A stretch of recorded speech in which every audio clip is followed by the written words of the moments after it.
శ్రీ స్కందస్తవం పఠిస్తున్నవారు బాలసుబ్రహ్మణ్యం కలవలపల్లి.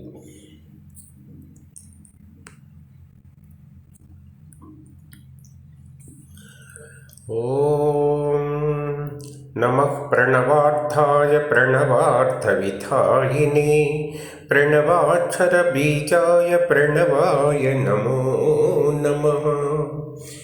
వేదాంతార్థస్వరూపాయ వేదాంతార్థవిధాయినే వేదాంతార్థవిదే నిత్యం విదితాయ నమో నమః.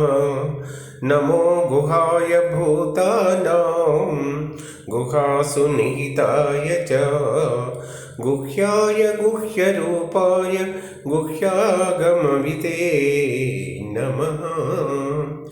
అణోరణీయసే తుభ్యం మహతోపి మహీయసే నమః పరావరజ్ఞాయ పరమాత్మస్వరూపిణే స్కందాయ స్కందరూపాయ మిహిరారుణతేజసే నమో మందారమాలోద్యన్ మకుటాధిభృతే సదా మందారమాలోద్యన్మకుటాధిభృతే సదా.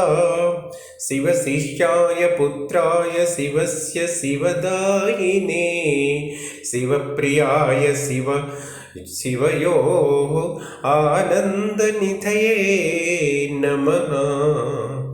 గాంగేయాయ నమస్తుభ్యం కార్తికేయాయ ధీమతే ఉమాపుత్రాయ మహతే శరకానన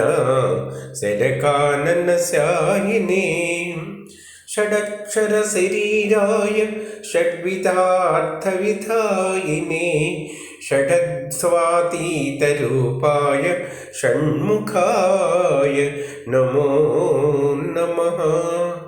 ద్వాదశాయతనేత్రాయ ద్వాదశోద్యతబాహవే ద్వాదశాయుతధరాయ ద్వాదశాత్మన్నమోऽस्तुते.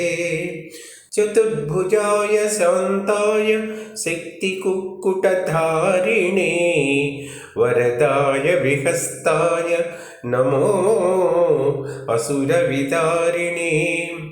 గజావల్లీ కుచాలిప్త కుంకుమాంకిత వక్షసే నమో గజాననానంద మహిమానందితాత్మనే. బ్రహ్మాదిదేవముని కిన్నర గీయమాన గాథా విశేష శుచిచింతిత కీర్తిధామ్నే బృందారక అమల కిరీట విభూషణ స్రక్పూజ్యాభిరామ పద పంకజతే నమోస్తు. ఇది స్కందస్తవం దివ్యం వామదేవేన భాషితం. యః పఠేత్ శృణుయాద్వాపి స యాతి పరమాంగతిం. మహాప్రజ్ఞాకరం హేతత్ శివభక్తి వివర్ధనం ఆయురారోగ్యధనకృత్ సర్వకామప్రదం సదా. ఇది శ్రీ శివమహాపురాణే కైలాస సంహితాయాం ఏకాదశో అధ్యాయే వామదేవకృత స్కందస్తవం.